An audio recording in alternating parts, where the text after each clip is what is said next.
रहनुमा जी ज़रूरत। असांखे बुख लगे थी, असीं पंहिंजी बुख खे ख़त्म करण जी कोशिश करियूं था। जेसीं ताईं जो साबित थिए थो हिते खाधो मौजूदु हो जंहिं असांजी बुख खे ख़त्म करे छॾियो। असांखे उञ लगे थी, असीं पंहिंजी उञ विसाइण जो अमल करियूं था। जेसीं ताईं जो ख़बर पवे थी हिते पाणी मौजूदु हो जंहिं असांजी उञ खे विसाए छॾियो।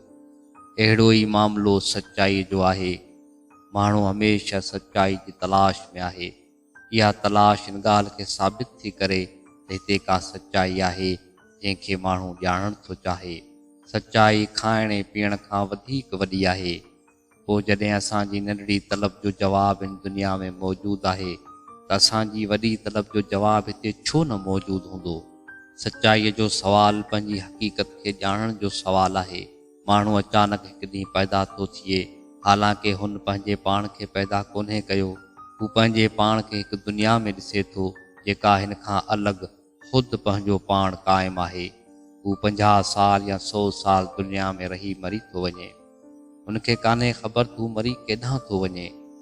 ज़िंदगी ऐं मौत इन हक़ीक़त खे ॼाणण जो सुवालु सचाई आहे। पर हिकिड़ो माण्हू जीअं खाइण ऐं पीअण खे ॼाणे थो वठे, अहिड़ी तरह हू सचाई खे नथो ॼाणे सघे। सचाई यकीनी तौर ते लामहदूद ऐं अबदी आहे। सचाई अगरि लामहदूद ऐं अबदी न हुजे त उहा सचाई बि कोन्हे। पर माण्हू जी अकुल ऐं हुनजी उमिरि ॿई महदूद आहिनि।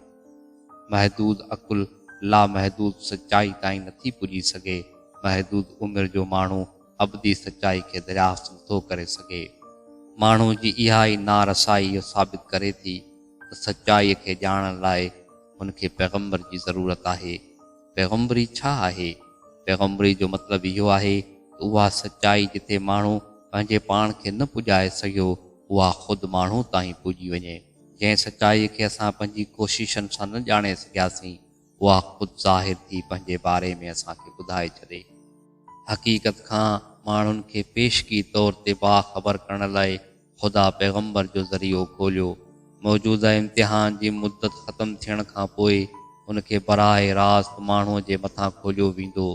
पैगम्बर ॿुधायो त इंसान खां इहो ई मतलूब आहे जेको ख़ुदा जी अताअत सॼी काइनात जबर जे तहत करे रही आहे। उन ई ख़ुदा जी अताअत इंसान इरादे जे तहत करणु लॻे। हू पंहिंजे इख़्तियार खे ख़ुदि ख़ुदा जे अॻियां बेइख़्तियार बणाए छॾे।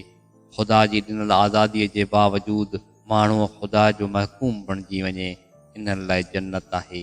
ऐं जेके माण्हू आज़ादीअ खे ॾिसी सरकश बणिजी वञनि, उन्हनि लाइ जहन्नुम।